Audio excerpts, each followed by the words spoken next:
রবীন্দ্রনাথকে অতিক্রম করে নতুনভাবে যারা কাব্য কবিতা রচনা করছেন তাদের মধ্যে আমরা পাই নজরুল ইসলাম, মহিতলাল মজুমদারের নাম। পরবর্তী ক্ষেত্রে আবার নজরুল এবং মহিতলাল মজুমদার এই সমস্ত কবি সাহিত্যিকদেরকেও অতিক্রম করে আরও একদল কবি সাহিত্যিক গড়ে উঠলেন। আরও একদল কবি সাহিত্যিকদেরকে আমরা পেলাম, যারা হলেন বিষ্ণু দে, বুদ্ধদেব বসু, জীবনানন্দ দাশ, এই সমস্ত কবিরা। জীবনানন্দ দাশ বাংলা কাব্য সাহিত্যের ক্ষেত্রে একটি উজ্জ্বল নক্ষত্র। তিনি 1899 খ্রিস্টাব্দে জন্মগ্রহণ করেন। তার পিতামাতা দুজনেই কিন্তু সাহিত্য জগতের নাম করা ব্যক্তি ছিলেন। তার পিতা ছিলেন একজন শিক্ষিত এবং শিক্ষক ব্যক্তি। তার মাতা ছিলেন সে সময়কার এক উল্লেখযোগ্য কবি কুসুম কুমারী দাসী, যার লেখা সেই বিখ্যাত কবিতা আমাদের দেশে হবে সেই ছেলে কবে, কথায় না বড় হয়ে কাজে বড় হবে।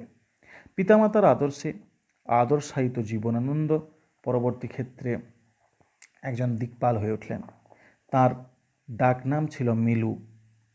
তিনি প্রথম বর্ষ আবাহন নামে একটি কবিতা রচনা করেন।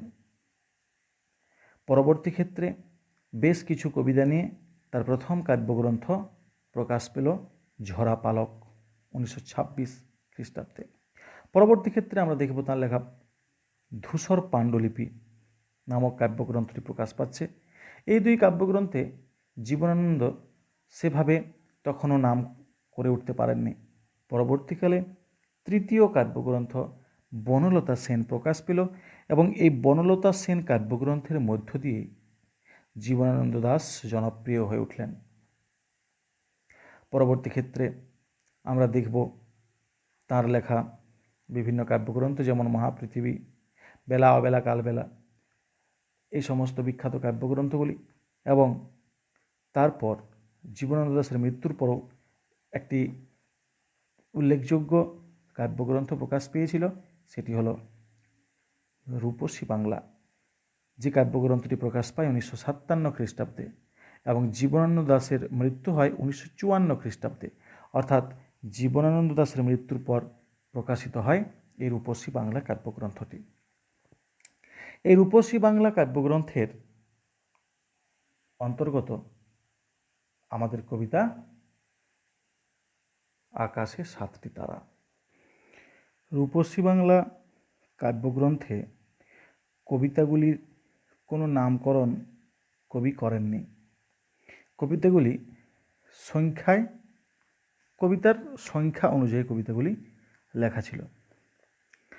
আমরা যে কবিতাটি পড়ব, অর্থাৎ আকাশে 7টি তারা, এই কবিতাটি ওই রূপসী কাব্যগ্রন্থের 7 নম্বর কবিতা।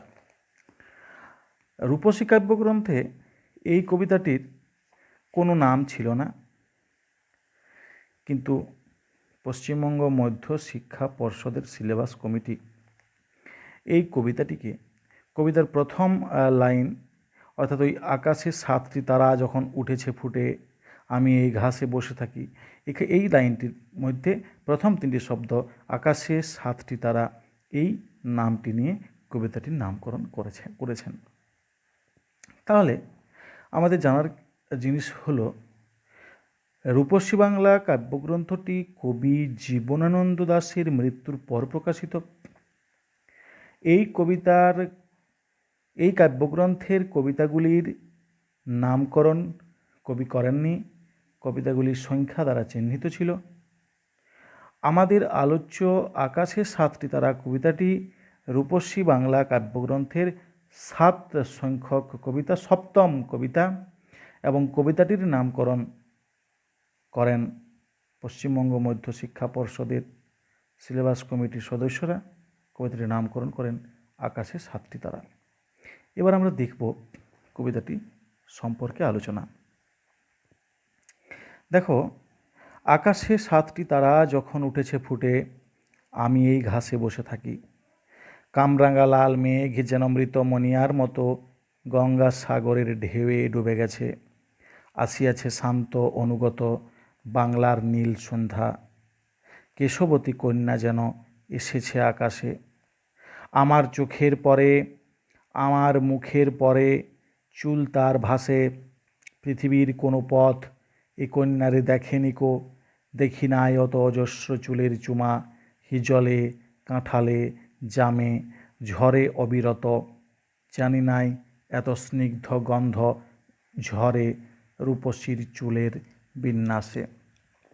দেখো, আকাশে 7টি তারা যখন উঠেছে ফুটে, আমি এই ঘাসে বসে থাকি। অর্থাৎ দিন শেষ হয়ে যখন রাত্রির আগমন ঘটছে, তখন কবি কোথায় বসে থাকেন? আমি এই ঘাসে বসে থাকি। রাত্রিবেলায় যদি আমরা আকাশের দিকে লক্ষ্য করি, মেঘমুক্ত আকাশের দিকে, তাহলে দেখব জিজ্ঞাসা চিহ্নের মতো একটি অংশকে। এই জিজ্ঞাসা চিহ্নযুক্ত অংশে 7টি তারা আমরা লক্ষ্য করব। এই 7টি তারা 7জন মুনির নাম অনুসারে নামকরণ করা হয় এবং এই 7টি তারাকে বলা হয় সপ্তর্ষি মণ্ডল। এই 7টি তারার নাম রয়েছে 7জন মুনির ঋষির নাম অনুসারে এই 7টি তারার নামকরণ করা হয়েছে, যথা মরীচি, অত্রি, অঙ্গিরা, পুলস্ত, পুলহ, ক্রতু এবং বশিষ্ঠ। এই 7জন মুনির নাম অনুসারে এই সপ্তর্ষি মণ্ডলের নামকরণ করা হয়েছে। তাহলে যখন সেই সপ্তর্ষি মণ্ডলের আবির্ভাব ঘটে আকাশে, তখন কবি কোথায় বসে থাকেন? না, ঘাস জমিতে। কবি বলছেন, আকাশে 7টি তারা যখন উঠেছে ফুটে, আমি এই ঘাসে বসে থাকি। কামরাঙা লাল মেঘ যেন মৃত মণিয়ার মতো গঙ্গা সাগরের ঢেউয়ে ডুবে গেছে। দিনের অন্তিম লগ্নে, সন্ধ্যার ঠিক পূর্বে গোধূলি আমরা লক্ষ্য করি। সেই সময় আকাশে সূর্য থাকে না, কিন্তু রক্তিম একটা আভা আমরা লক্ষ্য করি। সেই সময় সেই রক্তিম আভাযুক্ত আকাশটিকে কবি কি বলছেন, কেমন করে তুলনা করছেন? না, কামরাঙা লাল মেঘ। পাকা কামরাঙার যেমন লাল রং, সেই রকম লাল কি না মেঘটা। অর্থাৎ গোধূলির অবস্থাটিকে কবি এখানে তুলে ধরলেন। গোধূলির যে রং, সেই লাল রং কেমন লাল? না, কামরাঙার লালের মতো লাল। কামরাঙা যেমন লাল রঙের কামরাঙা, ঠিক সেই লাল মেঘ কি হয়েছে? যেন মৃত মণিয়ার মতো গঙ্গা সাগরের ঢেউয়ে ডুবে গেছে। অর্থাৎ সূর্য অস্ত গেছে। এখানে লক্ষ্য করো কবি কিভাবে উপমাটি দিয়েছেন। শুধু এই কবিতার এই উপমাটিই নয়, কবি জীবনানন্দ দাশের প্রতিটি কবিতাতেই এরকম পুঙ্খানুপুঙ্খ সূক্ষ্ম উপমা, সূক্ষ্ম রূপ, প্রকৃতির রূপ কবি বিশ্লেষণ করেছেন। যদি আমরা বনলতা সেন কাব্যগ্রন্থের শিকার কবিতা পড়ি, সেখানে একটি জায়গায় দেখব যে কিভাবে অশ্বত্থ গাছের পাতাগুলো দুমড়ে মুচড়ে যাচ্ছে আগুনে পুড়ে, এবং অন্ধকার যখন ছিল তখন আগুনের এক রূপ ছিল, সূর্যের আলো পেয়ে সেই আগুনেরই আলাদা রং হয়েছে। কিভাবে কবি তা সেই শিকার কবিতাটিতে তুলে ধরেছেন। এখানেও আমরা দেখছি যে কিভাবে কবি গোধূলির মেঘের রংটিকে পাকা লাল কামরাঙার রঙের সঙ্গে তুলনা করলেন। তাই কবি বললেন কি না, কামরাঙা লাল মেঘ যেন মৃত মণিয়ার মতো। মণিয়া পাখির সঙ্গে তুলনা করলেন সেই সূর্যটিকে, এবং সেটি ডুবেছে কোথায়? না গঙ্গাসাগরের ঢেউয়ে। অর্থাৎ জলাধারে সূর্য অস্ত যেভাবে যায়, মনে হয় যেন সূর্যটি সেই জলাধারে কোনো পুকুরে বা কোনো একটা জলাশয়ে যখন আমরা সূর্য অস্ত যেতে দেখি, তখন আমাদের মনে হয় না যে সূর্যটা বোধহয় সেই জলাশয়ে ডুব দিল। ঠিক সেরকম এখানেও কবি কী বললেন, যে সূর্যটা কোথায় অস্ত যাচ্ছে? গঙ্গাসাগরের ঢেউয়ে ডুবে গেছে। তাই কবি বললেন, কামরাঙ্গা লাল মেঘ যেন মৃত মনিয়ার মতো গঙ্গাসাগরের ঢেউয়ে ডুবে গেছে। এবং সূর্য অস্ত যাওয়ার সময় কি তারপর কি হলো? না আসিয়াছে শান্ত অনুগত বাংলার নীল সন্ধ্যা। বাংলায়, এই বাংলার বুকে কী এলো? না নীল সন্ধ্যা, অর্থাৎ সন্ধ্যার আবির্ভাব ঘটলো। সেই সন্ধ্যাটাকে কবি কিসের সঙ্গে তুলনা করলেন? না কেশবতী কন্যার সঙ্গে। কি বলছেন? না কেশবতী কন্যা যেন এসেছে আকাশে। কেশবতী কন্যা, যে কন্যা অঢেল চুলের অধিকারী। সেই চুলের রং কীরকম? না কালো। অনুরূপভাবে সন্ধ্যা তথা রাত্রির রং কীরকম? না কালো।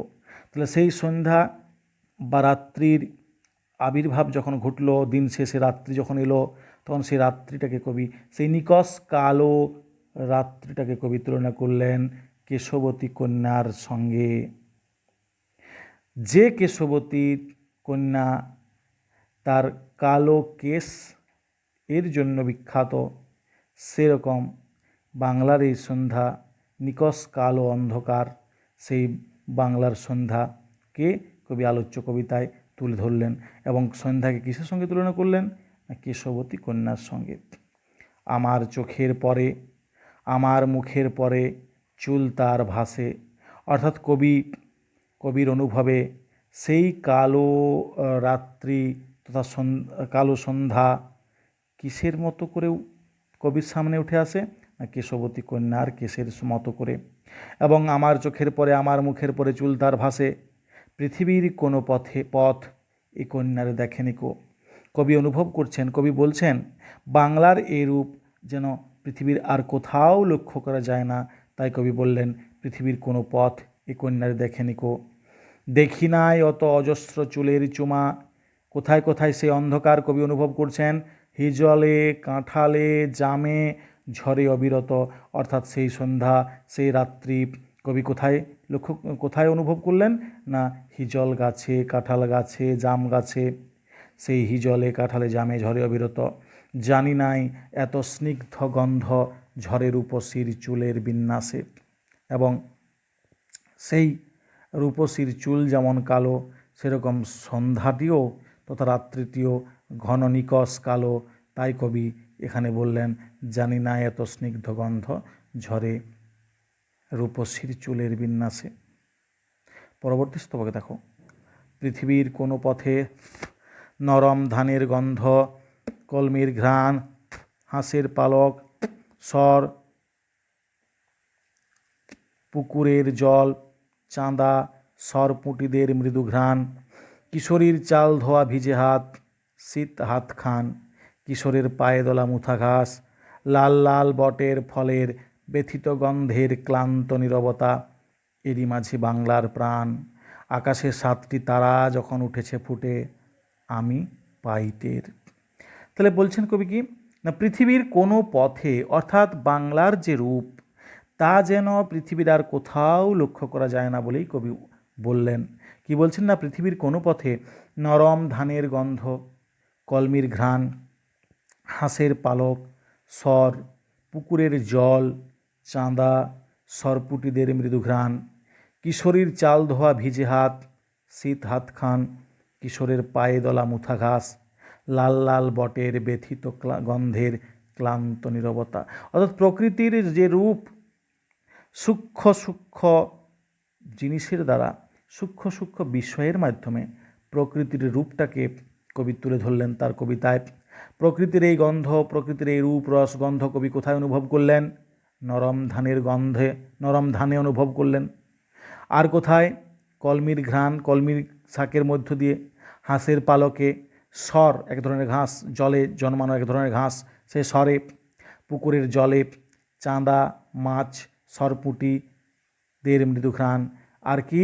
কিশোরীর চাল ধোয়া ভিজে হাত, শীত হাত খান, কিশোরের পায়ে দোলা মুথা ঘাস, লাল লাল বটের ফলের ব্যথিত গন্ধের ক্লান্ত নীরবতা। দেখো, ধানের গন্ধ, নরম ধানের গন্ধ, কবি কিন্তু পাকা ধানের গন্ধ বললেন না। নরম ধানের গন্ধ আলাদা, পাকা ধানের গন্ধ আলাদা। ধান ঝাড়াই করে বাড়িতে রাখার বেশ কিছুদিন পর সেই ধানের গন্ধ আবার আলাদা। কবি কোন ধানের গন্ধ বললেন? নরম ধানের গন্ধ, কচি ধানের গন্ধ। আর কি? কলমির ঘ্রাণ, আর কি? হাঁসের পালক, স্বর, পুকুরের জল, চাঁদা সরপুটিদের মৃদু ঘ্রাণ, কিশোরীর চাল ধোয়া ভিজে হাত। আগেকার দিনে গ্রামের মহিলারা, কন্যারা ভাত রান্না করার পূর্বে সেই চাল পুকুরের জলে ধুতে যেতেন। সেই চাল ধোয়া ভিজে হাত, সেখানে কবি প্রকৃতির গন্ধ অনুভব করলেন। আর কোথায়? কিশোরের পায়ে দলা মুথা ঘাস। এক কিশোর যে পথ দিয়ে হেঁটে গেছে, সেই পথে যে মুথা ঘাস ছিল, সেই মুথা ঘাস যখন সেই কিশোরের পায়ে দলিত হয়েছে, সেই কিশোর যখন সেই ঘাস মেরে চলে গেছে, তখন তার যে গন্ধ, সেই গন্ধ। আর লাল লাল বটের ফলের ব্যথিত গন্ধের ক্লান্ত নীরবতা, অর্থাৎ লাল বট ফলের গন্ধ। এই সমস্ত কিছুর মধ্যেই কবি কি খুঁজে পান? এরই মাঝে কবি খুঁজে পান বাংলার প্রাণ। আর কখন? না আকাশে সাতটি, সেই প্রাণ কখন অনুভব করেন? না আকাশে সাতটি তারা যখন উঠেছে ফুটে আমি টের পাই। অর্থাৎ দিন শেষে কর্মব্যস্তময় জগৎ অতিক্রম করে মানুষ যখন সন্ধ্যাকালীন প্রকৃতির রূপ অনুভব করছেন, কবিও তখন সেই প্রকৃতির রূপ অনুভব করছেন। কোথায় কোথায়? সেই সমস্ত কিছু এই কবিতাটির মাধ্যমে কবি ফুটিয়ে তুললেন। আরও একটি আলোচনার বিষয় হলো, আলোচ্য কবিতাটি একটি সনেট জাতীয় কবিতা। সনেট, যার বাংলা অর্থ হলো চতুর্দশপদী কবিতা। এটিও জীবনানন্দ দাশ রচিত একটি চতুর্দশপদী কবিতা। সনেট আমরা জানি যে শেক্সপিয়রীয় ইংরেজি নাট্যকার তথা কবি শেক্সপিয়র, তিনি যে রীতিতে তার সনেটগুলি লিখেছিলেন, সেই রীতি অনুযায়ী এক ধরনের সনেট হয়, সেগুলি হচ্ছে শেক্সপিয়রিয়ান সনেট। আবার ইতালীয় কবি পেত্রার্ক, তার লেখা সনেট অনুযায়ী আরেক ধরনের সনেট হয়। সেই সনেটের বিন্যাসটি হচ্ছে ABBA, ABBA, CD, CD, CD। সেই অনুযায়ী জীবনানন্দ দাশ এই কবিতাটি রচনা করলেন, এই সনেটটি রচনা করলেন, এই চতুর্দশপদী কবিতাটি রচনা করলেন। অর্থাৎ এটি একটি পেত্রার্কীয় রীতির সনেট। দেখো, যদি আমরা কবিতাটি লক্ষ্য করি তাহলে দেখব প্রথম লাইনটি শেষে রয়েছে স। আকাশে সাতটি তারা যখন উঠেছে ফুটে আমি এই ঘাসে, অর্থাৎ স। তারপরে রয়েছে মৃত মনিয়ার মতো, অর্থাৎ ত। তাহলে সটাকে যদি আমি ক ধরি আর তটাকে যদি খ ধরি, তাহলে দেখো ক খ। তারপরের লাইনে অনুগত ত মানে খ, আর আকাশের স মানে ক। তাহলে ক খ খ ক। তারপরে ক খ খ ক। আবার শেষে দেখো গ ঘ গ ঘ গ ঘ। ন আর র, নটাকে যদি গ ধরি, রটাকে যদি ঘ ধরি, তাহলে গ ঘ, আবার ন র, আবার ন র, তাহলে গ ঘ গ ঘ গ ঘ। অর্থাৎ ক খ খ ক, ক খ খ ক, গ ঘ গ ঘ গ ঘ হলো এই রীতি, পেত্রার্কীয় রীতির সনেট। এবং সনেটের আরেকটি বিষয় হলো, সনেটের দুটি ভাগ। একটি হচ্ছে প্রথম 8টি লাইনকে নিয়ে অষ্টক, এবং দ্বিতীয় শেষের 6টি লাইনকে নিয়ে শতক। এই অষ্টক এবং শতক পর্ব, শতকের ভাগেও কিন্তু কবিতাটি বিন্যস্ত। প্রথমে দেখো 8টি লাইন, একটা প্রকৃতির রূপ দেওয়া আছে, এবং তারপর কবি সেই প্রকৃতির রূপ কিসের মাধ্যমে লক্ষ্য করছেন সেটাও আমরা দেখতে পাচ্ছি শেষের শতকে, অর্থাৎ শেষের 6টি লাইনে। এই হলো আমাদের আকাশে সাতটি তারা শীর্ষক কবিতাটি।